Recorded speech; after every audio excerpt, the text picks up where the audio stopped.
Vamos que vamos. Se der, a gente comenta sobre tudo, senão aí vai ficar para amanhã. Mas vamos lá. Vamos voltar poucos dias atrás, porque tem tanto que a gente não fala do Master, a gente tem que relembrar alguns assuntos, e como eu falei, isso daqui vai ter desdobramentos não só na delação do Paulo Henrique Costa, o ex-presidente do BRB, que decidiu delatar, mas na delação do senhor Paquito. Semana passada, a imprensa noticiava que o ex-presidente do BRB e o homem de confiança do Paquito, que é o advogado dele, são presos em operação da Polícia Federal em mira escândalo do Master. O ex-presidente do BRB, Paulo Henrique Costa, e o advogado Daniel Monteiro, homem de confiança do Paquito, foram presos numa operação deflagrada pela Polícia Federal nesta quinta. Eles são suspeitos de terem participado de um esquema de lavagem de dinheiro para o pagamento de vantagens indevidas que teriam sido destinadas a agentes públicos no escândalo do Banco Master, segundo a Polícia Federal. A defesa de Costa afirmou que a prisão é desnecessária. Malu Gaspar no dia já correu para trazer um dos highlights. E aí você vê como era a relação entre o Paquito e o ex-presidente do BRB. Queria comprar o Master. Ex-presidente do BRB é preso por esconder imóveis de nada mais nada menos que 146 milhões de reais negociados com Vorcaro. Apartamentos de luxo em São Paulo e Brasília teriam sido propina em troca da compra de carteiras fraudulentas e da operação de compra do Master pelo Banco Estatal. O que a Malu Gaspar tem a comentar? Paulo Henrique Costa, acusado de corrupção passiva e lavagem de dinheiro de propinas recebidas do Master para aprovar as compras de carteiras fraudulentas.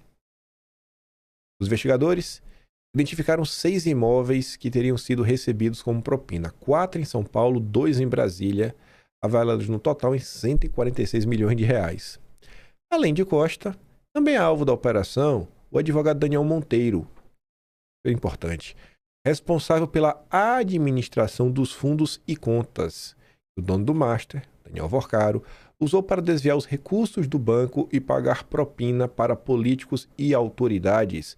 Homem de confiança de Vorcaro, Monteiro representou o Master em negociações com o BRB. A polícia chega a uma pessoa, um advogado, e normalmente advogados tendem a ter arquivos, documentos, coisas que podem ajudar a esclarecer toda essa confusão. Esse caso central, BRB Master, a compra do Master pelo BRB, você vê que a polícia agora pega o ex-presidente do BRB e pega o cara que, a priori, segundo denúncias, teria operacionalizado. O Daniel Vorcaro falar sobre a questão do BRB já não parece, sabe, que faz sentido. Não parece nem que é necessário. Parece que a polícia já tem os meios para chegar, né, nos finalmente, mesmo sem ele abrir o bico. Inclusive já saiu uma matéria sobre isso. Eu estou avisando de agora porque pegando o que já está saindo aqui, né? Aí a turma da Globo também comentava: preciso dele feliz. Com aspas. Uma mensagem do Paquito, né? Disse Paquito: a corretora sob compra de imóveis para ex-presidente do BRB que negociava a aquisição do Master. O dono do Banco Master, Daniel Vorcaro, disse à corretora de imóveis com que negociava a compra de apartamentos de luxo como propina ao ex-presidente do BRB, o Paulo Henrique Costa, que precisava do executivo feliz. Maria. Mostram mensagens apreendidas pela PF. Como não gostar do Paquito, né? Não basta dar um presente, tem que deixar o cara feliz. Preciso dele feliz. Reverte isso aí. Disse Vorcaro, no trecho que consta da decisão do ministro André Mendonça, que determinou a prisão de Costa. Vorcaro mandou travar propina a ex-presidente do BRB após a investigação. O relatório que embasou a prisão do ex-presidente do BRB, a Polícia Federal apontou que o Paquito parou os pagamentos de propina ao executivo ao saber da investigação. O Paquito sabia muito das coisas. O relatório cita o acesso que o dono do Banco Master tinha a ações sigilosas da Polícia Federal por meio do seu faz-tudo, o sicário. Temos uma novidade, não é novidade, não conheceu sobre ele. No relatório da PF, citado por Mendonça, na decisão que o ministro do Supremo autorizou a prisão, o Paquito acertou pagamentos ao ex-presidente que somam cerca de 146,5 milhões, que são os imóveis. E aí o Estadão diz: diálogos de Paquito mostram que BRB cobriu o buraco do Master desde 2024. Desde 2024. Precisamos com urgência. Em mensagens inéditas, banqueiro disse que precisaria usar depósito compulsório caso o dinheiro do Banco Estatal do Distrito Federal não entrasse. Defesas não se manifestaram. A situação do Paquito segue piorando. Aí, o Renato coloca ali uma notícia que eu fiquei surpreso. Quem poderia imaginar que um ex-chefe, as nossas autarquias, sempre 100% técnicas, iria aparecer na manchete dessa? Ex-chefe de regulação ajudou o Master quando estava no Banco Central. Mostram mensagens. O cara ainda estava no Banco Central? Nossa. A Renato pergunta aí, esse chefe de regulação aí, quem foi que indicou ele? Foi o Temer? Não era Temer que ele chegou ao poder? Pesquisa aí que vocês acham a resposta. Aí a Thais Aérea começa. Rapaz, explicações sobre o caso Master aí levantam mais dúvidas, né? As mensagens dos salários apreendidos não deixam dúvidas sobre o engajamento tanto de Vorcaro quanto do Paulo Henrique Costa para fechar o negócio fraudulento. Preciso fazer ele feliz. A cada nova etapa da investigação ficar mais claro o roteiro traçado pelo Vorcaro e seus assessores que resultou na maior fraude financeira do país. Por isso fica mais difícil explicar como eles conseguiram ir tão longe, porque foi um negócio tão escancarado e, como você vê, né, desde 2020, desde 2024, ex-chefe de regulação ajudou mais quando ainda estava no BC. Ela fala, cara, é difícil explicar, né, como é que eles foram tão longe. Não é tão difícil explicar como é que eles foram tão longe. E quem o Vorcaro contratou para prestar consultoria. Essa palavra é maravilhosa. Prestar consultoria. Imagina o que era essa consultoria. Assim, ele não chegou tão longe sozinho. Eu gosto do Vorcaro, mas ele não é tão bom para fazer tudo que ele fez sozinho. Teve muita gente que ajudou ao longo do processo. A Thais Aérea diz, né? Ainda falta esclarecer quem não viu, quem viu e não agiu, e o que dentro das estruturas de controle simplesmente não funcionou. E não funcionou por quê? Porque ninguém viu, porque faltou técnica, porque sobrou safadeza. Talvez só o Paquito abrindo o bico, né? Ou a Polícia Federal trazendo mais desdobramentos do caso. Aí, o Paquito deve falar muita coisa, né? Pra ajudar a esclarecer. A Teizera já tá com dúvida, eu também tô. E a Mônica Bergamo trazendo notícia pra dar uma acalmada no meio de campo, né? O pessoal esperando a delação do Paquito, que eu não sei nem se acalma tanto, porque era só o seguinte, não, ainda vai mais 2 semanas. Pelo menos mais 2 semanas. O cara apresentará a proposta de delação só em maio. Mas já tá no final de abril. E tensão continua alta em Brasília. Eu não sei se a notícia é que acalma ou não, porque às vezes, quanto mais rápido você recebe a má notícia, melhor. Você tem mais tempo aí de começar a tentar resolver a situação. A proposta de delação do Paquito será apresentada só depois do começo de maio. O cara deve esfriar os rumores que ela estava a ponto de sair do forno. Com o Ministério de seu conteúdo, porém, a tensão deve continuar alta e generalizada em Brasília. Sobre o que o Paquito vai delatar? Quantos anexos? Tu já pensou tu acordar de manhã? Aquela matéria que normalmente sai às 4 horas e 1 minuto. Eu não sei porque a Malu Gaspar bota assim, 4 e 1. Né? A Mônica Bergamo bota 23 e 1. 11 da noite, 11 e 1. Aquela matéria dá 4 e 1 da manhã. E tu acorda. Bomba.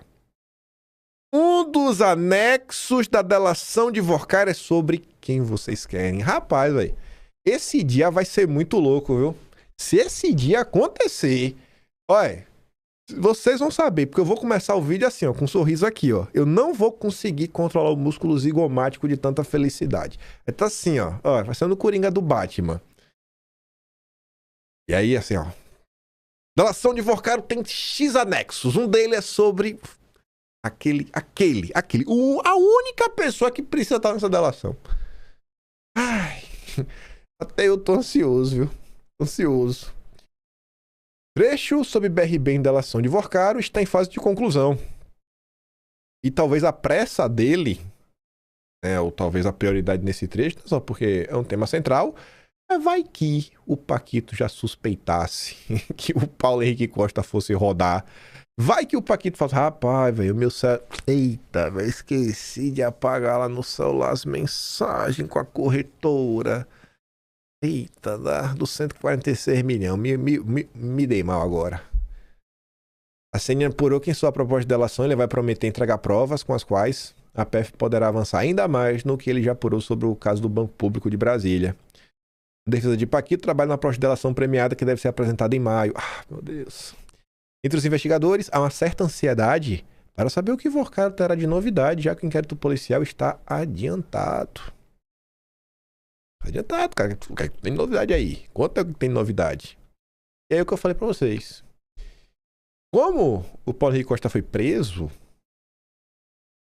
polícia deve saber muita coisa, né? Então, é um assunto que talvez não tenha muito o que acrescentar. Então, você dá a liberdade pro Paquito. Sabe? Só por um assunto que a polícia até já tá por dentro do que tá acontecendo, eu acho que ele vai ter que falar e falar bonito. Em especial do tema que o país clama. Qualquer pessoa de bem clama que o Paquito entregue determinadas pessoas. Como a prisão de ex-presidente do BRB impacta a eleição de Vorcaro. Tá ali o Gadelha. Em resumo direto, o episódio, a prisão do Paulo Henrique Costa, deve desidratar um dos anexos da delação que o dono do Banco Master vinha preparando para revelar detalhes de sua delação com o Paulo Henrique e o esquema do BRB. O cara tá preso, sabe muita coisa. Teve busca e apreensão, pegou o celular, pegou o documento, fez aquela devassa. Vai ter que falar, Paquito.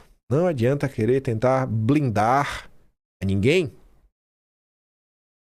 Ex-presidente do BRB também já tá correndo.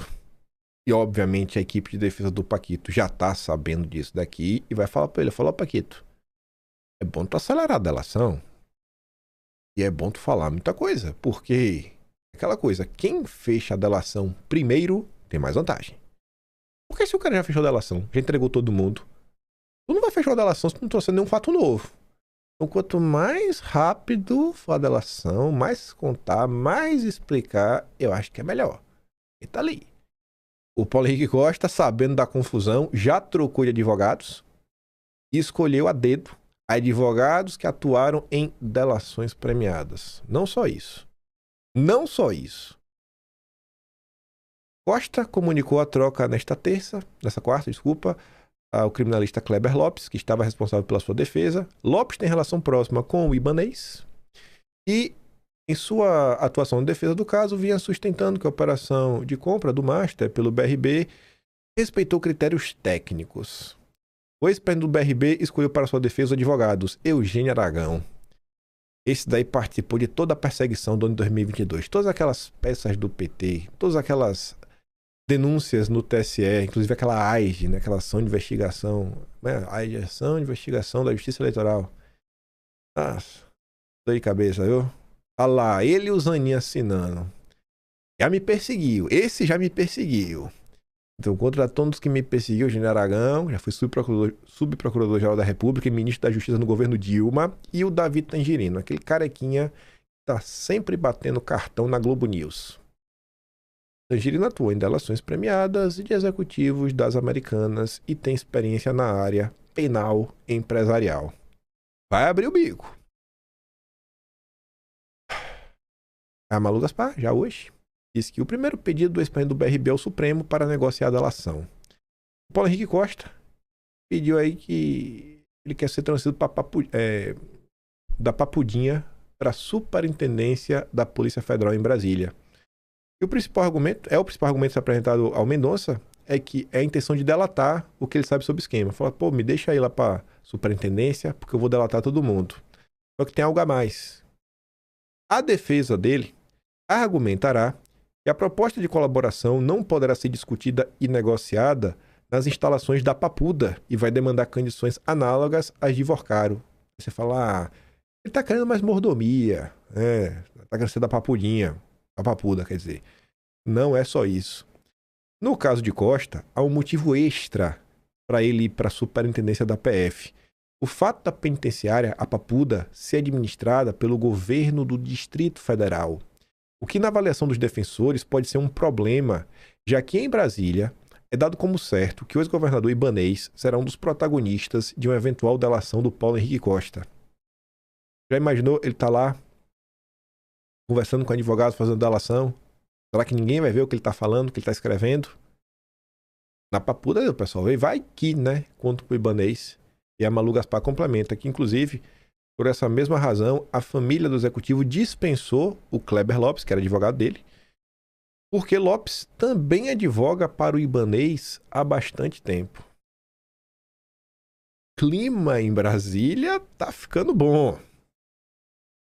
Ontem teve até o julgamento para saber se o Costa continuaria preso ou não, e o companheiro Toffoli se declarou suspeito para julgar a prisão de ex-presidente do BRB no Supremo. Porque concordou com o Mendonça, ele vai continuar preso. Por óbvio vai continuar preso. Mas vamos voltar a falar do seu Paquito. Deve correr com a delação, viu, Paquito? Paquito negocia devolver quantia surpreendente para reduzir pena. Porque o pessoal tá falando isso. Não é só entregar, né? Tem que devolver o dinheiro. Resta saber se realmente é verdade ou não. Segundo Andresa Matais, ela apurou e disse que a quantia vai surpreender. Eu já falei pra vocês, se o Paquito entregar, quem precisa ser entregue, por mim pode devolver o dinheiro pra ele. Pode dar até um prêmio, assim, um prêmio, transforme em herói nacional. Qual é o preço da democracia? Não tem preço, né? O produto tem preço.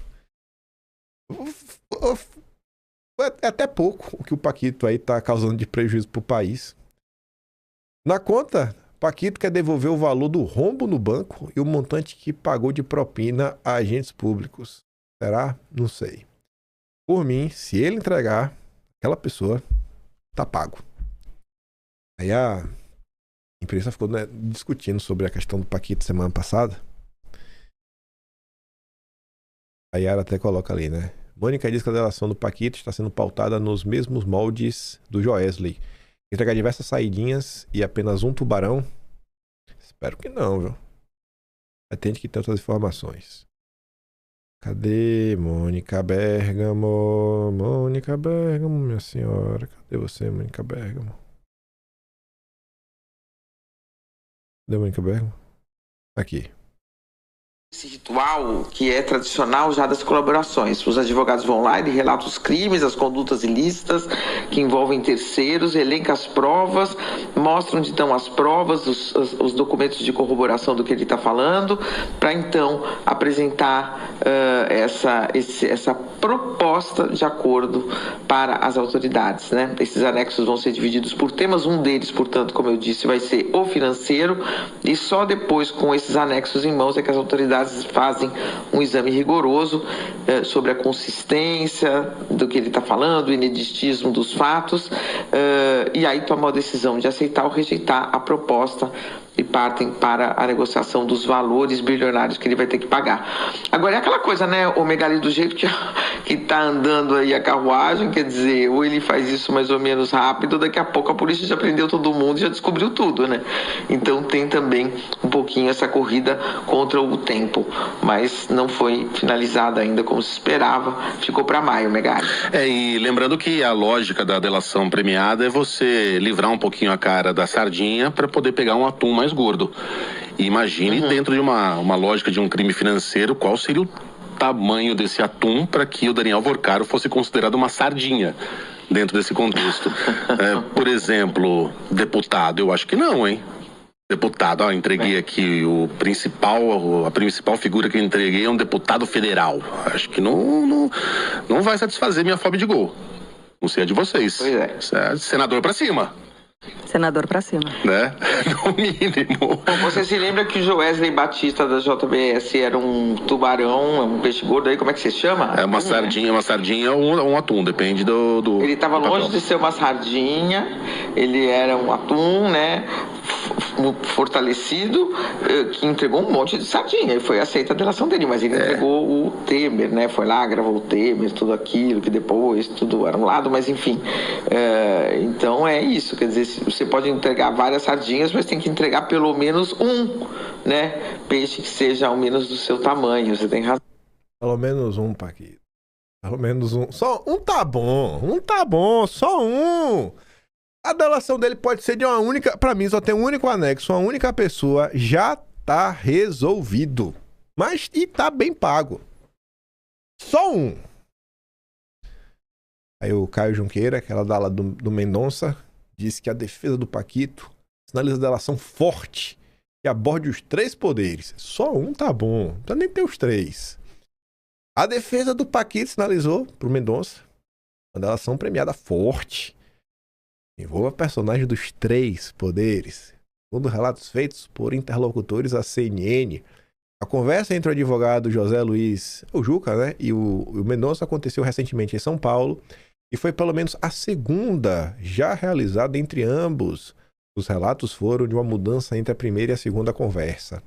Enquanto no primeiro encontro, Mendonça saiu mais pessimista quanto ao alcance, né? Talvez não fosse tão forte, envolvendo os 3 poderes. E sem dar garantias que caminharia para homologar a delação. Inclusive, na Mendonça deu na imprensa, né? Eu não vou homologar automaticamente não, viu, Juca? Enfim, nesta segunda, Mendonça pareceu mais otimista.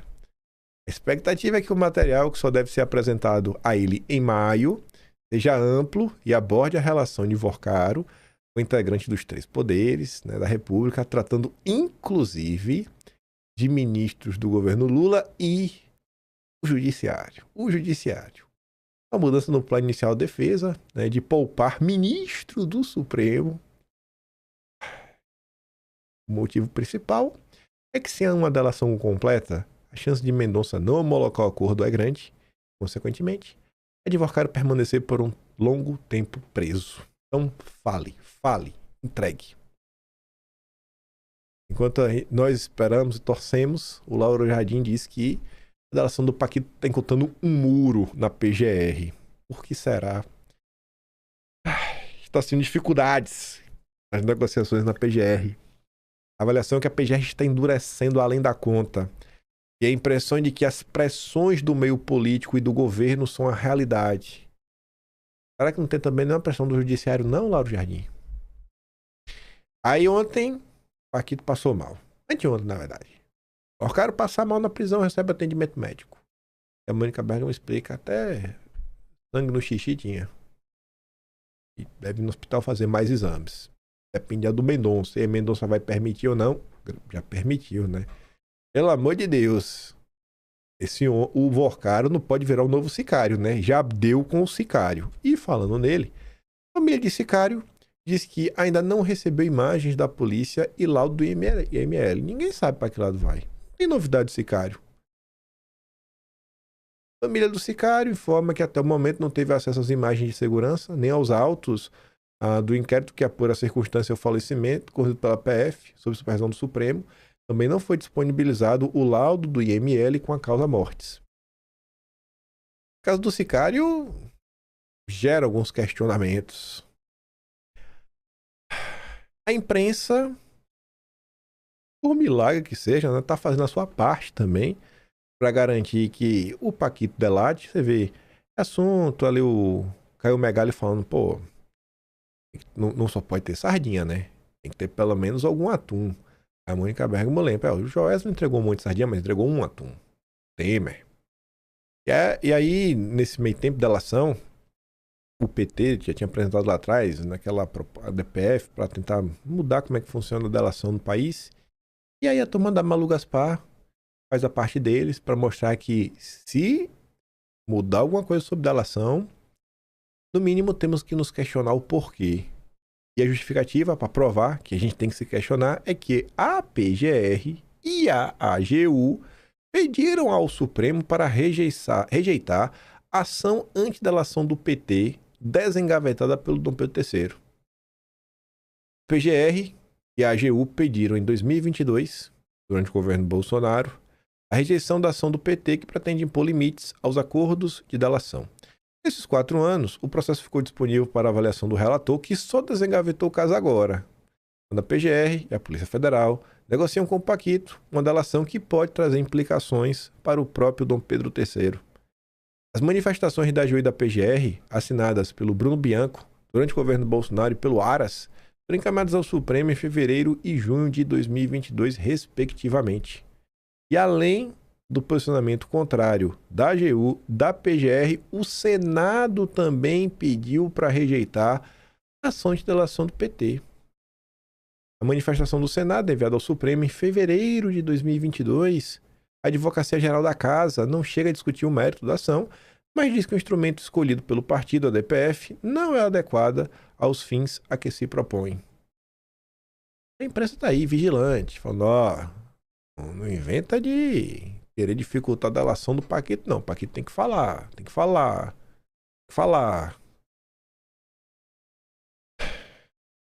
Enquanto isso tudo aconteceu, também tiveram vários problemas do Supremo que a gente comentou nos últimos dias. Gilmar versus Alessandro Vieira, Casa do Zema, os ministros brigando entre si, Flávio Dino com a reforma do judiciário, aquela nota de bastidor.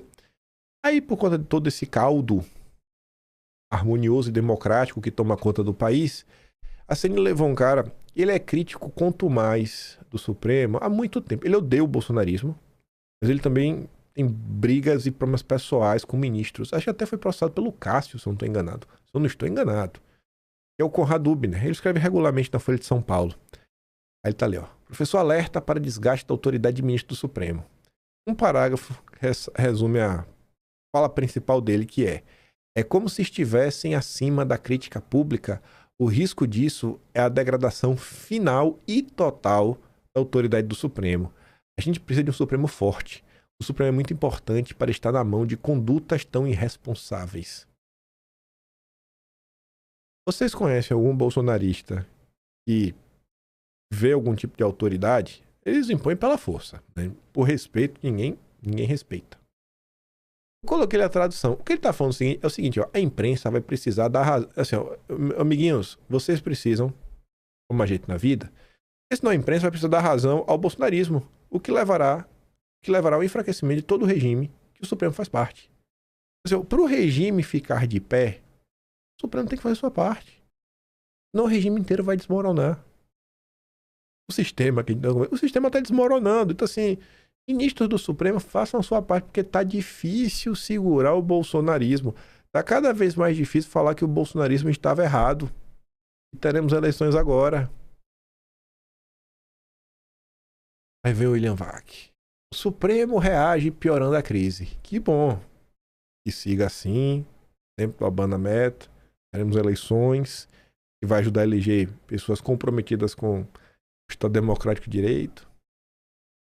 Determinar o que é centralidade e o que é lateralidade faz toda a diferença. Mas é ali que o Supremo se enredou.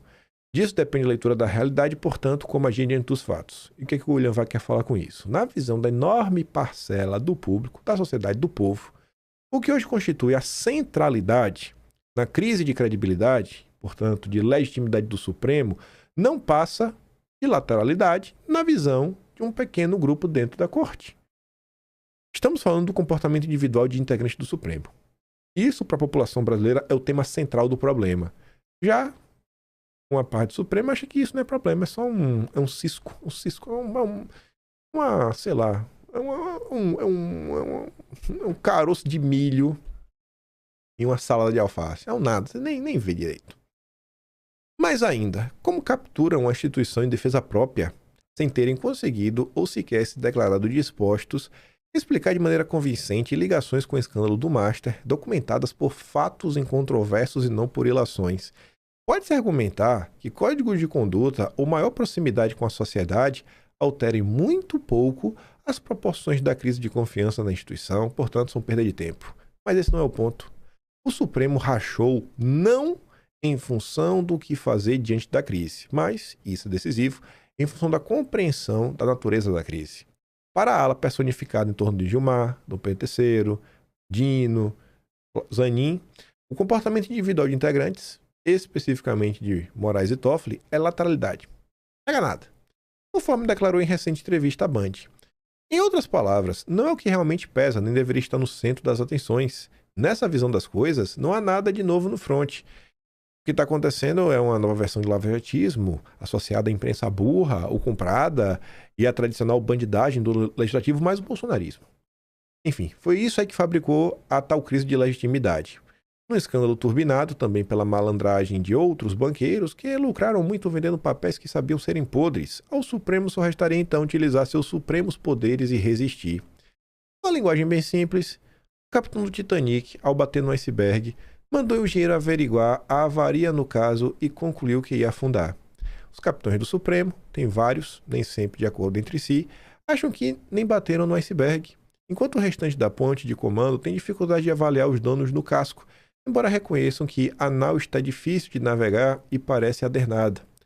O ineditismo dessa crise prossegue criando mais ineditismos. Como se antecipava, o Supremo virou fator eleitoral de peso e está sendo atacado do PL ao PT e fornecendo bandeiras fáceis para candidatos à presidência. Quem busca a reeleição obedece ao instinto desse tipo de animal político e já pulou fora do barco. Agora, olha esse final. Primeiro, é uma constatação curiosa, né? Do PL, do bolsonarismo ao PT, todos estão batendo no Supremo. É um sinal dos tempos. E o William Vac termina de um jeito, acho que eu vou botar no título de hoje. Dentro da instituição, esses fatos reforçaram as duas visões da realidade que são irreconciliáveis. Não há mais volta a algum tipo de status quo ante. Uma ala, Mendonça, Fachin, Carmen Lúcia, Fux, vai estar ali no limbo. Marx, Toffoli, talvez. E a outra ala, Gilmar, Dino, Zanin, do PTC, irreconciliável. Estamos num ponto que não tem como essa turma voltar a ser amiga. Irreconciliável. E aí? Eu acho que o William Vac ele transita bem, até no judiciário, né? Ele já deu provas disso. E eu realmente não consigo ver, do jeito que as coisas estão, eu não consigo ver como entraremos em um determinado ambiente onde essas pessoas voltem a ser amigas, voltem a se unir. Código de Fachin e reforma de Dino instalam guerra fria no Supremo. Mais um indicativo do que o William Vac está falando, essa briga. Fachin terá problemas para aprovar um código de ética no Supremo. Ele insiste em colocar o plano em prática até o fim do ano, mas encontra barreiras até mesmo entre os aliados. Hoje, a corte está dividida entre quem apoia parcialmente o Fachin e quem não apoia porcaria nenhuma. Somente Carmen Lúcia subscreve integralmente as sugestões do Fachin. E por quê? Ela vai explicar. O caminho de Fachin ficou mais difícil depois que Dino, que não concorda com a criação de um código de ética para o tribunal, propôs uma reforma do judiciário. O texto de Dino faz referência a certos discursos superficiais e uma estocada ao próprio Fachin. Então tu vê, é um batendo no outro, um chamando de lacrador, basicamente isso. A turma não vai voltar a ser amiga, até porque o ego deles é muito grande. Dino listou regras para melhorar o funcionamento do judiciário e combater fraudes e corrupção. Fachin prioriza os limites às condutas individuais dos colegas. A guerra fria está posta no tribunal. A interlocutores, Fachin diz que conta com 5 votos para o código entre os atuais 10 integrantes da corte e aposta que o 6º voto seria do Messias. Ele está muito otimista.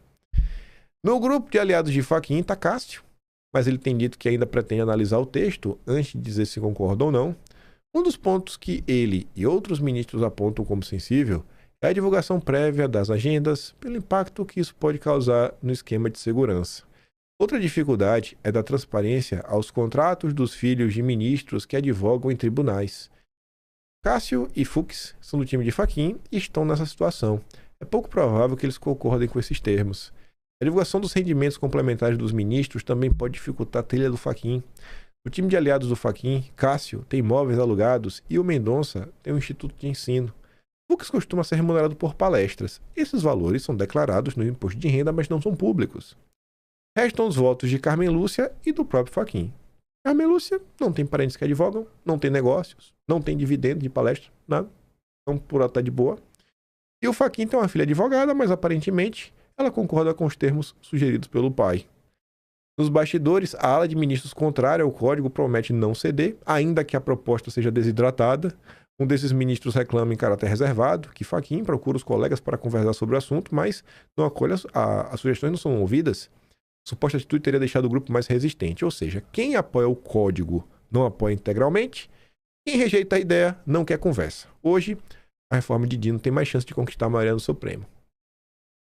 Ainda teremos um assunto que a gente já começou a falar semana passada, que é a briga no judiciário que extrapola o Supremo e entra no TSE.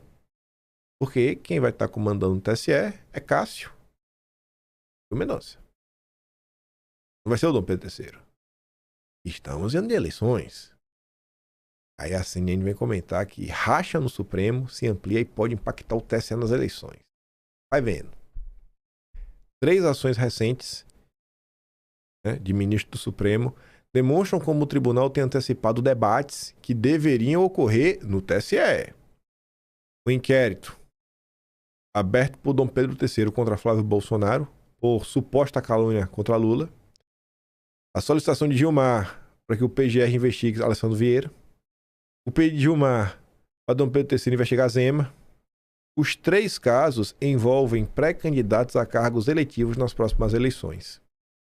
Essa tensão se intensifica, por quê? Porque vai ter mudança na presença do TSE. Vai ter o Cássio, vai ter o Mendonça. Cássio é com K, não é com C, não. Será a primeira eleição com ministros indicados por Bolsonaro, integrando a Corte Eleitoral em posições de comando. Ministros como... Olha essa aqui. Ministros como Gilmar Mendes e Moraes, eles demonstram preocupação com a possibilidade do TSE não atuar com firmeza contra as fake news. Vai que Cássio e Mendonça, rapaz, não saibam lutar contra as fake news.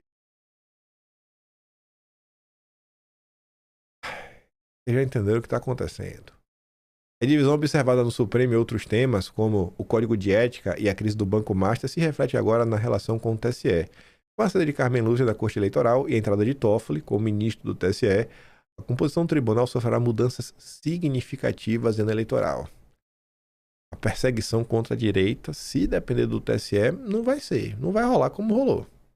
A direita não vai ser perseguida do jeito que foi se a gente ficar dependendo do TSE. Já da Corte Suprema, tu já viu, né? É pra mostrar pra vocês por que eles têm medo. Por que eles têm medo, Kim? Por quê? Porque eles têm medo que o Mendonça não vai combater as fake news. Sabe o caso do Eduardo? Prisão de 1 ano. Por suposta calúnia em relação a Tabata Amaral. Fala aí do Mendonça, vai. Mendonça suspende julgamento de Eduardo Bolsonaro por difamação a Tabata após 4 votos por condenação. Eu vou pedir vista aqui. Vou esperar pra ver. Espera aí que eu vou ver. Dá 90 dias aí. Dá 90 dias aí, vá, pra dar uma olhada. Isso que ele podia fazer, né? Mendonça fez o que ele podia ver. Fez o que ele podia fazer, tá aí. Por conta de coisas como essa, ser favorável a perseguir, e os ministros temem Cássio e Mendonça à frente do TSE. Vamos lá, já que tá falando de eleições, deixei exatamente isso para fazer a ponte e falar das nossas confusões. Ontem comentamos sobre a postagem do Carlos. Se você não viu, veja. Mas se você não viu o breve resumo, o Carlos falou, cara, a gente tá aqui observando que a turma do PL tá muito pouco engajada, sabe? A turma do PL, essa é a preocupação do Carlos. E falou que ia começar a dar uma monitorada. Aí o Pedro Venceslau, que é um cara da CNN que tem muitos vínculos com o PT, é só vocês olharem as matérias que o Venceslau publica. Ele conseguiu conversar com pessoas do PL. Carlos Bolsonaro atua como fiscal de engajamento de aliados de Flávio. Essa é a manchete. Aí tu vê. Venceslau comentou que teve uma conversa reservada com um dos parlamentares que estaria na lista dos não engajados. Alguém do PL que não estaria trabalhando pelo Flávio. Fez chorar pra CNN. Aí assim, ó. Ele disse que seria mais interessante se Carlos Bolsonaro estivesse empenhado em fazer campanha em Santa Catarina, onde ele está mal nas pesquisas de intenção de voto, com dificuldades para se eleger, do que ficar navegando pelas redes sociais dos aliados para saber quem está postando ou não mensagens a favor do Flávio, destacou Venceslau. Aqui você vê 2 problemas. Primeiro problema, você vê quem são esses políticos nos bastidores, o que eles realmente pensam. Em público é fácil mentir, cara de palhaço, tamo juntos, união da direita. Por trás, eles querem esfaquear todo mundo pelas costas. Isso é uma coisa interessante. Aí você vê o ódio dele, né? Vai lá, Carlos, faz tua campanha, cara, tu não vai se eleger. Só que ao falar isso, ele acaba expor o quão grande o Carlos Bolsonaro é.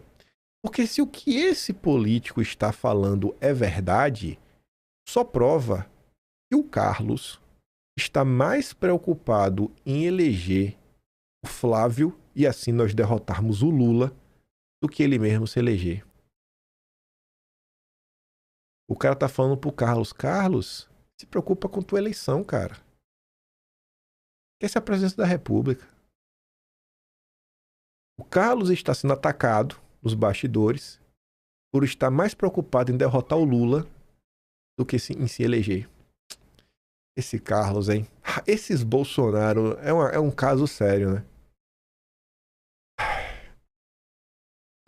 Na vida, o que começa mal termina mal, sabe? Então, assim, esse sentimento ruim de gente safada, de gente vagabunda, como essa turma do PL, a direita super verdadeira, bando de vagabundo, até na hora de fazer a crítica, coloca os pés pelas mãos. Aí você vê aqui um exemplo. Aqui você vê um exemplo das pessoas que o Carlos não está preocupado. Porque Carlos está preocupado com quem é do PL. Aí o Mafinha vai até dar uma explicação.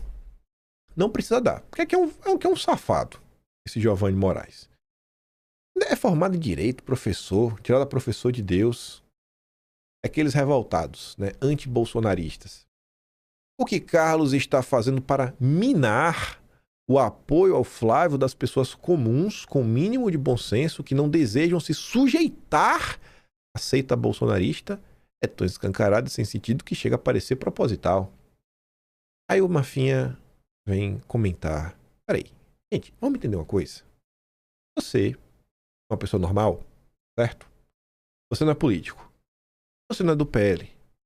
Você não é candidato. Então pronto, você, que não é nada disso, você pode apoiar, você pode defender quem você quiser.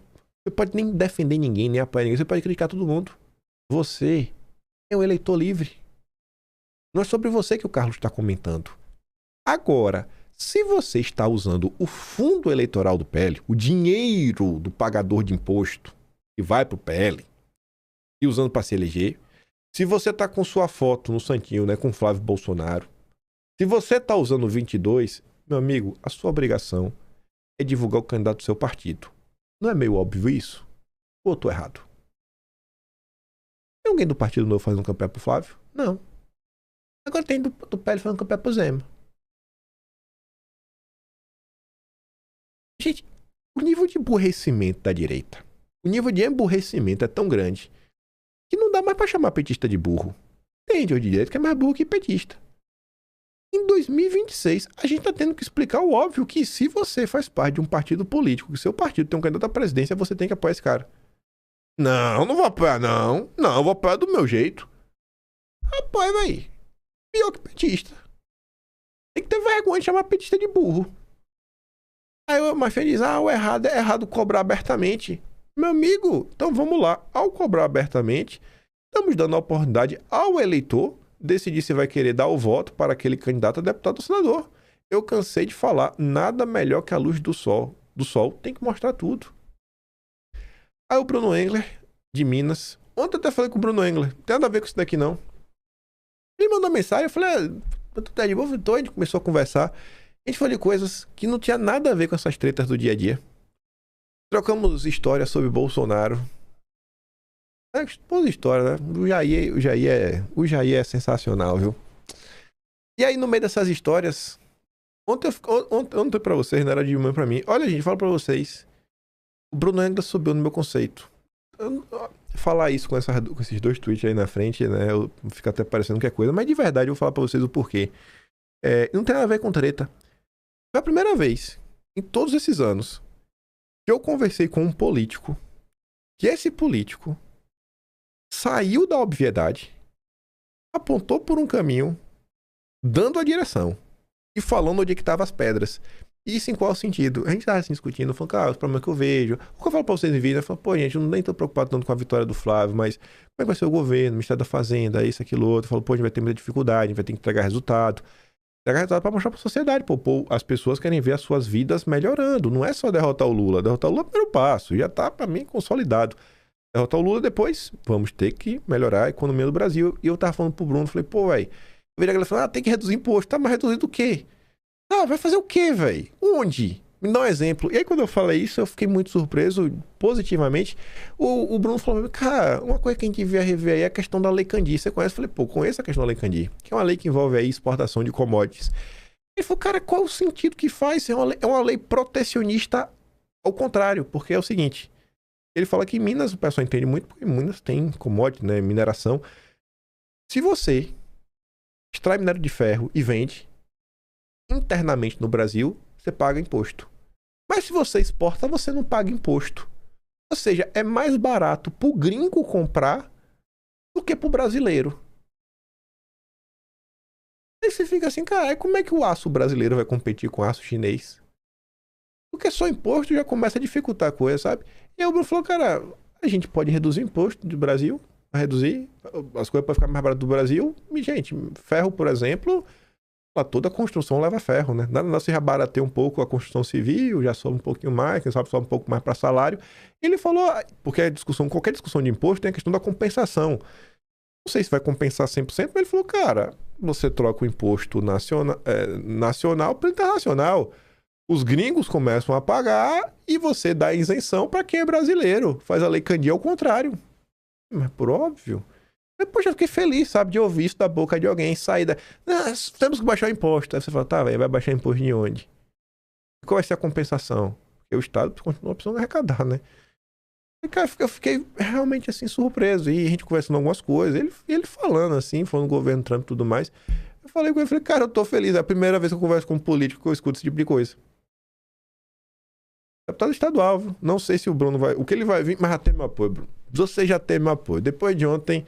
pegou espaço no meu coração. Mas enfim, voltando pro assunto da treta, o Bruno Engler falou assim, ó, é impressionante como as pessoas ficam encantadas com o leão de ano eleitoral. Vamos dar uma pesquisada nas posturas e posições dos pré-candidatos nos últimos 4, 8 anos, antes de formar uma opinião, não pegar um recorte da última semana e achar que fulano ou Beltrano é o cara. Ele também diz que absolutamente todo mundo que quer derrotar o Lula tem que apoiar o Flávio. Não há outra pré-candidatura viável. O Flávio é o cara que vai tirar o PT do poder e é dever de cada patriota ajudá-lo nessa luta. Aí você vê, né? O novo leão conservador estava rodando no parlamento com o Thiago Mitraldi, ou Mitrô. Não sei como é que se pronuncia até hoje o nome dele. O cara do Lema, bicho. O cara do Lema, velho. Da bancada Lema, que era do Novo. A turma que anda com Zema, que é na Fazenda, Meirelles e Armínio Fraga, e anda passando por baixo com o Lema. Não dá, né, velho? Até fiz isso aqui, ó. Vocês lembram desse filme? O Leão Conservador, Roberto Jefferson, ia peitar o Supremo, ia fazer acontecer, que não ia baixar a cabeça, que era super corajoso, o super PTB. O PTB virou novo, Roberto Jefferson virou Zema. É a mesma história, não muda nada. Até os apoiadores do PTB lá atrás são apoiadores do Novo agora. Não mudou nada. É incrível isso, como os padrões se repetem. É incrível como e as pessoas não aprendem. Aí, rapaz... aquelas coisas que só no Brasil, só no PL. O deputado federal Gustavo Gaia coloca ali o vídeo do Zema e diz, por favor, não compartilhem esses vídeos do Zema. O Supremo não gosta. Aí o Rodinei foi bem pirracento. Nas últimas semanas, você já postou conteúdo do MBL, agora do Novo. Assim, só pra saber, velho, tem uma previsão aí, Gaia? Postar um conteúdo relativo à campanha do candidato do seu partido também. Sem pressão. Pode ser no seu tempo, sabe? Não tem urgência não. Mas se der aí, você puder falar, quando é que vai ter uma postagem outra aí do Flávio. E em relação ao Gayer, tem uma questão a mais. Na hora de você cobrar e postar conteúdos em apoio ao Flávio. Por quê? Não é birra. No dia 15 de março, como destaca aqui o Júnior Japa, o Gayer fez essa postagem, ó. Essa é a primeira postagem que faço sobre a minha pré-campanha. Se olhar o meu perfil, verá que a maioria das minhas postagens é contra Lula e estou apoiando o Flávio. E para sua informação, olha agora, estou coordenando a criação de conteúdo de apoio ao Flávio junto com o PL. Bom, se o Gayer é um dos coordenadores dos materiais digitais do Flávio, cara, vão trabalhar, viu, filho? Vamos trabalhar, irmão. A gente tinha que ter conteúdo aí rodando a 3x4. Escala industrial. Aí o Júnior Japa fala: oi tio, oi tia, perguntar não ofende. Vocês acham normal um coordenador de criação de conteúdo da campanha de um pré-candidato à presidência da República divulgar material do adversário? Vocês já viram a Globo divulgando no SBT? A Tsuki também, né? Pega o mesmo tweet. A sua informação, estou coordenando a criação de conteúdo de apoio ao Flávio. Aí ela bota e pergunta: ô Gaia, você ainda coordena a criação de conteúdo de apoio ao Flávio? Se sim, disponibilize aí, bicho, os conteúdos criativos. Posta aí pra gente. Acho que os bolsonaristas preferem conteúdos do Flávio, sabe? Os do Zema. E a Sarita reforça: pois é, velho, nunca vi isso. Gente de um partido que prefere divulgar o pré-candidato de outro partido. Ninguém está falando para xingar os demais pré-candidatos de direita, mas também não precisa fazer campanha para eles. O ano eleitoral já começou. Cada voto no primeiro turno é importante para fortalecer o nosso pré-candidato. O nosso pré-candidato é o Flávio Bolsonaro. Não é muito difícil entender isso. Não, o Gai entende, ele entende. O Gai não é burro, não. Ah, ele sabe muito bem o que ele está fazendo. Já ele dá ataque de pelanca. Já ele dá ataque de pelanca, vai pegar o telefone, como ele fez da outra vez, pegar o telefone, ligar pro Flávio e falar: entra em campo aí pra me defender. Como ele não é só o Gai que faz isso, não, outros também já fizeram. A galera tá ligando pro Flávio entrar em campo pra parar de bater aqueles vídeos do Flávio de não direito. É depois de muita gente sendo saco. Ah, vocês estão por fora disso.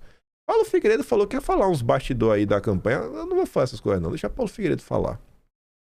Pergunta lá pro Figueiredo: Figueiredo, que história é essa aí, mano? Da galera que fica ligando lá pra pedir pra ele gravar vídeo na direita. Pede pro Paulo Figueiredo. Ele sabe dessa história. Eu falar é falar em causa própria. Paulo Figueiredo não gosta muito de mim, mas é capaz dele contar. Pede pro Paulo Figueiredo falar das pessoas que, quando souberam que o Flávio deu entrevista pra nós do Quinto Elemento, esses deputados ligaram pro Flávio pra pedir pra entrevista no Iauá. Manda o Paulo Figueiredo contar essa história aí, vá. Essa história é boa. Vá lá, Figueiredo. Conte aí, irmão. Ah, eu nunca lhe pedi nada mesmo. Conta aí. Conta aí pra todo mundo. Só não vai falar que você não sabe. Você sabe. Todo mundo sabe. Ai, direita. Eu adoro a direita brasileira. Aí ontem, o Caporeso, realmente um bolsonarista. Talvez, como ele mesmo diz, o erro dele é ser bolsonarista demais. E realmente o Caporeso é muito bolsonarista. O Caporeso colocou lá uma nota oficial. Tá em áudio, se você der play, mas tá com áudio de voz de inteligência artificial. E o Caporeso coloca antes do Itatiaia: Nicolas organiza almoço que reaproxima forças de segurança do governo e que é crise no PL. Eu falei: meu Deus, o que está acontecendo? Vamos ler aqui o que o Caporeso escreveu. Denúncia de um deputado estadual do PL. Esse aí é 100% bolsonarista, não precisa nem ter dúvida. Pode pesquisar aí, você vai encontrar algum problema de Caporeso em relação a isso. Aí o que ele disse? Nota do deputado Caporeso em relação à postura de Nicolas Ferreira com a segurança pública. Eu conheço o Nicolas desde 2018. Antes do sucesso dele, tínhamos amizade. Ele é um quadro muito importante para o partido que traz a juventude consigo. A opção de conduta dele hoje é de tomar decisões pensando muito de maneira solo. O Nicolas de hoje é alguém que não busca opinião em nenhum dos deputados que são membros do movimento Direita Minas e nem mesmo aqueles que foram os grandes apoiadores dele no início. Nicolas, hoje, está ajudando o candidato do PSD ao governo com a quantidade de material audiovisual que jamais dedicou para o Flávio Bolsonaro. Mesmo eu sendo amigo, policial militar e deputado do mesmo partido, nem eu ou o Sargento Rodrigues Fomos procurados para conversar sobre as forças policiais, ou pior, a respeito de apoio ao Matheus Simões. Isso não é uma crítica, apenas um relato de como se dá o desdobramento interno, pois sendo ele do PL, de direita, um cara conservador, as pessoas vinculam a minha imagem e a dele e questionam, por exemplo, por que nós, eu e o Sargento Rodrigues, o Capureza é cabo da PM. Eu e o Sargento Rodrigues permitimos que Nicolas escolhesse se aproximar de alguém tão ruim para a segurança pública. Eu entrei em um batalhão da PM, por exemplo, e sou cobrado pelas escolhas dele, pois a imagem que as pessoas têm é que estamos sempre em contato e tomando decisões juntos. Então eu estou aqui apenas pontuando fatos. Nicolas tem a sua própria forma de fazer as coisas. Por exemplo, quando eu estava como pré-candidato ao Senado, indicado pelo próprio Bolsonaro, tentei marcar um encontro com o Nicolas, depois de visitar o Jair, e fui ignorado. Inclusive o Cleitinho relatou que passou o mesmo em relação ao governo.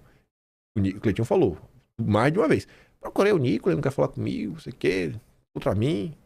Penso no meu caso que o meu perfil deve ser excessivamente bolsonarista, mas eu vou continuar sendo assim, curtindo nos comentários. Aí nos comentários o Capureza postou na outra conta dele.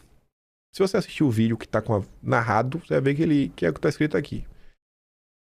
Enfim, quanto à nota feita pelas entidades de segurança pública, pelo menos 2 delas têm pré-candidatos que concorrerão nas próximas eleições. Nicolas não chamou seus colegas de partido, que são da segurança pública, por qual motivo? Esquecimento ou sabotagem? Repito, às vezes sinto que parece que para alguns eu sou bolsonarista demais. Não concordo em apoiar o Matheus para o governo e acredito que Nicolas seguirá fazendo um trabalho em defesa do atual governador, melhor do que a equipe do marketing do governo de Minas. Agora vai tentar convencer a segurança pública que Matheus é a melhor opção para os policiais. Contra esse argumento, pesa um histórico enorme a seu desfavor. Acredito que nem todos os seguidores e nem todo o marketing do mundo serão capazes de convencer os policiais que focinho de porco não é tomada. Eu defendo uma união da direita em defesa do Flávio. E para isso precisamos de um nome forte para Minas Gerais e penso que Matheus não é esse nome. Agora imagina o que aconteceu pro Caporeso chutar o pau da barraca desse jeito. Em relação ao Menino de Ouro. O que será que aconteceu pro Caporeso chutar o pau da barraca? Aí olha que coisa curiosa. A gente já comentou, por exemplo, que o Matheus Simões, né, tá priorizando emendas nas regiões que Nicolas quer eleger a turma dele. Pelo que me consta, Nicolas vai ter 9 deputados estaduais. Aí, um motivo grande, né, pro Nicolas ajudar o Matheus Simões. Mas além disso, olha isso aqui, ó. Nicolas diz temer que direita fique anos sem governar Minas se fizer gestão ruim. O Matheus Simões, o caçabista Matheus Simões, técnico, inteligentíssimo. Ah, meu Deus. Ele é muito bonito, muito cheiroso, usa perfume. Ele vai transformar Minas na Suíça sei lá, do Triângulo Mineiro. O Triângulo Mineiro vai virar Suíça. Já o Cleitinho, o Cleitinho é um problema. Vocês têm que entender que se o Cleitinho, a direita nunca mais vai governar Minas se for o Cleitinho. Aí tu continua ali na matéria, né? O deputado tem afirmado que o bolsonarismo pode enfrentar a derrocada no estado assim como PT e PSDB. Ele ainda não definiu quem será o candidato a governador na chapa, a presidente Flávio. Já com lideranças do PL, Nicolas também levantou dúvidas sobre a capacidade de Cleitinho, hoje líder na pesquisa, de governar o estado diante do cenário de crise fiscal. O que o Zema fez em crise fiscal foi bater a porta do Supremo e basicamente suspender o pagamento da dívida por um bom tempo. Porque a situação fiscal de Minas tá nada boa. Perguntei pro ChatGPT, pede para ele te explicar a decisão de suspender a dívida. Entende um pouquinho a gestão Zema? Péssima. Procurado por sua assessoria de imprensa, Nicolas afirmou que a informação do Cleitinho é fofoca. Tudo é fofoca.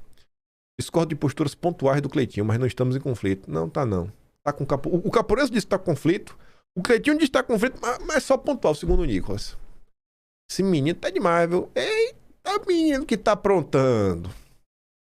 Mas que coisa, viu? Eu prefiro acreditar no Caporeso.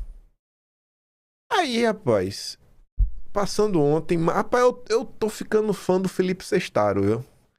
E host, ele tá extraindo o melhor dos candidatos, né? Não necessariamente o melhor, é algo bom. Mas assim, o programa está rendendo. Ele tá conseguindo tirar o melhor do pior dos nossos políticos e candidatos. Maurício Marcon, um pangaré que tá lá no Parlamento Federal. Pode reclamar, mano. Até deixou de me seguir esses dias. Porque eu não faço parte da coleirinha do Deltan, né, dos amiguinhos dele. Olha pra isso aqui. Isso aqui é maravilhoso. Olha esse bate-papo. Beleza. O Moro é conservador? O Moro é um De cara... direita. Cara, o outro falou que nós ia entrar no Moro, vamos entrar no Moro. Não vou entrar agora ainda não. Só tô te falando O pergunta rápida. Moro é um cara que eu admiro demais. E é um cara que... Ele é conservador? É de direita? Eu conheço muito a esposa dele que conversa O Moro é conservador? Cara, eu de acho que direita? sim, porque ele é contra o aborto. Ele é desarmamentista. Moro é desarmamentista. Ele é liberação das drogas. Não. Opa, Moro é. Vamos trazer o Moro aí. Moro é. Eu gostaria muito. Mas não vem. Difícil. Às vezes eu tenho alguns sonhos. Eu já tenho A alguns rua é sonhos capaz de esquisitos. vir. Pode ser, mas que eu tenho alguns sonhos esquisitos. Se ele vier, eu vou dizer pra ele, ele vai ficar chateado. Não, deixa pra lá. Rapaz, o Moro é o maior traidor da pátria. Ele não veste, mas eu tive um sonho uma vez de ver um cara muito parecido com o Moro usando calcinha por baixo da calça. Porque o jeito que ele saiu do governo Foi ruim? não foi ruim. Foi mentiroso e covarde. Porque foi provado que é mentira o que ele falou 2 vezes pela Polícia Federal e covardia. Tudo bem. Por quê? Vaidade de vaidade. Mas eu não quero falar do Moro agora. Mas vamos eu quero falar. te provar. Calma, você falou que o eleitor é o culpado. Só pra eu matar pra você, eu te perguntei do Moro por quê? Porque eu olho pro Moro, eu posso ter e ser enganado por um tipo de percepção. Ou, por exemplo, o cara mudar de atitude porque ele ascende ao poder e no poder ele vê oportunidades e o caráter maldoso dele se aparece. Ou, por exemplo, eu sou tão enganado pelos políticos. Tô gostando do Felipe Sestaro, viu? Aí você vê a Luli comentando, né? Um deputado que não sabe o que Moro fez quando saiu do governo é pra acabar. Tá marcado pra eu ir de lá dia 11, viu? Dia 11 eu estarei nesse podcast. A gente vai botar pra essa internet tremer. Mas vai ser gritos, choros e ranger de dentes. Ave Maria! Me pergunta aí do Moro, Felipe. Vamos falar do Moro. Porque tu ainda tá pegando leve. Deixa eu ver se eu acho aqui. Eu nem pensei em procurar. O Moro saiu do governo dia 24 de abril de 2020. Deixa eu procurar assim, abrir uns vídeos aqui na sequência logo da saída dele. Porque segundo o pangaré do Marcon, o Moro é um conservador. Conservador. Vamos ver aqui se eu acho o que eu tô procurando. Vamos achar aqui. Deixa eu deixar assim, ó. Deixa eu botar aqui em ordem. Aí eu boto. Eu vou passando aqui olhando na tela. Se eu achar o que eu quero, vocês vão saber. 93, 94. Pronto. Deixa eu botar aqui em ordem. 94, 93, 92, 90. Vamos aqui. Deixa eu ver se eu acho que eu quero. Eu sei mais ou menos como é a imagem. Não vai estar aqui? Não vai estar aqui. Não foi no episódio 190. 191. Olha, talvez esteja aqui. Talvez. Será? Ou não? Não é isso. A gente falando do Ayan, da Madeleine Lacos. 191, mais de 2000 dias atrás. Mas não tá aqui, não. Não. É um documento. Precisa ser um documento. É print de documento. Envolve o doutorado de Sérgio Moro. Vamos ver. 192. Vou ver aqui do lado. Eu preciso olhar aqui. Algo tipo assim, sabe? Documento. Aqui. 193. Esse aqui eu acho muito difícil. Esse aqui eu sei que vídeo é esse. Ver aqui eu vou ficar bem surpreso. Não. 194. Se não tiver esse aqui, eu vou dar pause e eu vou pegar o documento e volto.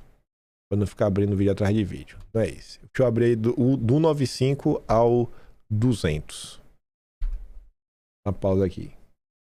Eu não ia nem achar, sabe por quê? Porque era o 189. Foi logo que o Moro saiu do governo. Olha. Vamos lá. Professor Felipe Neri. Neste caso, creio que ele esteja com a razão. Já conhecia a mentalidade do Moro e inclusive falava publicamente sobre sua posição favorável ao ativismo judicial e aborto. Olha o conservador Maurício Marcon, seu pangaré. Pena não dá para colocar aqui a tese do Moro. Vou deixar um trecho que extrai da página 44. Ó. Jurisdição constitucional como democracia. Tese apresentada ao curso de pós-graduação em Direito da Universidade Federal do Paraná como requisito parcial para obtenção do título doutor, tendo por orientador o professor doutor Marçal Justen Filho. Sérgio Fernando Moro. Tá vendo aqui em cima, né? Vamos lá. Olha aqui no documento. Juiz mais conservador, a Suprema Corte não resolveu o concílio estabelecido em Roe. Aqui é o caso Roe versus Wade. Embora tenha tomado decisões que, de certa forma, limitaram o alcance ali reconhecido. Não é objetivo deste trabalho crítica aprofundada sobre a decisão, embora diga-se em seu favor que ela, de certa forma, representa a solução intermediária para a questão do aborto, satisfazendo em parte as duas correntes absolutamente opostas sobre o tema, o que não deixa de ser razoável em vista de um improvável consenso sobre ele. Tal decisão, mais que qualquer outro, ilustre o papel ativo da Suprema Corte. Esta, mesmo diante de um tema absolutamente controvertido, tomou para si a responsabilidade, para o bem ou para o mal, de decidir a questão. Eita lá. Para o bem ou para o mal, a Suprema Corte fez isso. Importante, né, amor? Em sentido semelhante, Rawls defende o equilíbrio razoável entre os valores políticos menos importantes envolvidos na questão do aborto. O devido respeito pela vida humana, a produção ordenada, das mulheres, confere... As mulheres, enquanto cidadãs iguais, conferem à mulher o direito de decidir se deve ou não interromper a gravidez durante o primeiro trimestre sem prejuízo de direito similar em período posterior de certas circunstâncias. Retomando a terminologia de Rawls, em um mundo onde coexistem diversas doutrinas razoáveis abrangentes na discussão de questões públicas, não se pode apelar para convicções religiosas ou filosóficas abrangentes, sendo necessário o recurso a razões que possam ser compartilhadas, o que pode envolver o equilíbrio razoável entre valores políticos envolvidos. Então você aí que usa argumento religioso e filosófico contra o aborto, que Deus não deixa, Moro vai lhe pegar. Esse é o amigo do Moro. E curiosamente, ó, antes do Moro sair, eu tava tão na certeza que o Moro ia sair do governo, vocês têm, sem pirraça, eu tava tão na certeza. Esse aqui, ó. Deixa eu ver se é esse. Não, 187, 88, 188, ó. Acho que foi literalmente um dia antes do Moro sair do governo. Eu fiz um vídeo que era: a mulher de César não basta parecer honesta. Ela não deve ser honesta, tem que parecer honesta. Eu falava: Rosângela, não apronte, Rosângela. Aí mostrava lá quem somos. É o quê? Ah, Rosângela. Considera direito a romper a gravidez, concorda a decisão do Supremo, aborto deve ser possível até o terceiro mês e tudo mais. Enfim. Nem vou pegar muito no pé por causa disso. Mas tá, né? Flipou a Brasil, quando já tinha rompido com o Bolsonaro, arrou. Aí o Marcos Souza, que é um âncora ligado ao Lava Jatismo da Jovem Pan do Paraná. Que é um cara, inclusive o Moro é padrinho dele. Ele chamava o Moro de padrinho. Ficou cansado, mas na generosidade do ministro Moro, entregou o time que avaliou minha monografia. Enfim, frequentava a casa do Moro, esse cidadão. O desmonte no combate à corrupção começou, o resultado se define na pior posição do Brasil. O Deltan compartilhando o material da Transparência Internacional do Soros para atacar Bolsonaro com apoio do Marcos Souza. Aí eu mostrava lá, ó, olha a Rosângela com a Joyce, no lead, meu Deus do céu, Rosângela, sabe? Aí eu já falava do Moro, no lead. O Moro nem tinha saído ainda, ele ia sair no dia seguinte. Eu já não aguentava mais, olha lá. Esse aí, ó. Aí a gente fala de outras coisas no vídeo. Tá vendo aí, velho? Esse maluco aí não merece ser reeleito, não. É um pangaré. Um pangaré. O Arro. Minha amiga, Arro. Arro. Esse é o nível, gente, dos parlamentares da direita. É por isso que a direita perde. É um bando de fracassado, um bando de energúmeno. Faz a mínima ideia. Eu boto esse maluco aí na sabatina, boto pra chorar. Não é porque eu sou miserável, não é porque ele é burro. Não é porque eu sou esperto, não é porque ele é burro. Gente que não tem conhecimento de nada. É gente com esse nível que tá em Brasília, só tem espaço pra 513. A gente devia ter um exército de elite. 513 mentes brilhantes no parlamento. Aí tem gente como Márcio Marcon, como Tiririca, como... Zé Trovão. Agora o Oswaldo Eustáquio se filiou lá para sair pelo PL, lá no Paraná também, como candidato. Pronto. Aí o Mafinha diz, me dando razão, né? Uma das coisas mais certeiras que o orelhudo da Austrália fala é sobre politizar o eleitor. As pessoas têm que saber mais sobre a política. Como funciona o regimento, as regras do parlamento, da eleição, dos acordos políticos, a vida dos políticos, os pensamentos dos políticos, privadamente, publicamente. Saber. Quanto mais as pessoas se politizarem, melhores serão as escolhas. Óbvio! Quem é que presta consultoria? É uma pessoa que tem muito conhecimento em determinada área. Quem é que vai prestar uma consultoria sobre carros? Ele tem que saber sobre carro, pô. Aí tu pega o político, não, mano, minha amiga. Qualquer um que rejeite o conhecimento e a politização do indivíduo está querendo te enganar. A verdade é o maior poder que existe. Fale a verdade. Seja aberto e sincero. Arque com as consequências disso, mas saiba que é libertador e honesto com o seu eleitor se você falar a verdade sobre como pensa e o que quer. E aí, para encerrar o vídeo, Jair Renan falou que estive com meu pai no dia de hoje e pudemos conversar bastante. Ele está bem, se recuperando a cada dia e lúcido por dentro de cada detalhe do que tem acontecido. Eu gostei de ouvir isso, eu tô animado. Ao pedir um conselho sobre como devemos seguir, ele foi direto. Não parar, não precipitar, não retroceder. Receba essas palavras com muita responsabilidade. O capitão segue atento, viu? E nós seguimos na missão. Eu duvido que é Bolsonaro, mas ele deve estar. Ele tem Smart TV em casa. Ele pode estar proibido da rede social, mas Smart TV pode assistir, viu? Esses deputados aí ficam aí pagando de louco. Eu tenho certeza que o Jair, por dentro de alguma confusão, o Jair tá. Ele pode não estar tendo a visão de tudo que tá rolando. Mas boca aberta o Jair não é e nunca foi. E é isso. Eu vou mandar. Esse vídeo, sabe? Não, nem vou mandar esse vídeo, porque é uma vergonha uma coisa dessa, sabe? É uma vergonha. O apresentador do podcast tem mais conhecimento do que um deputado federal.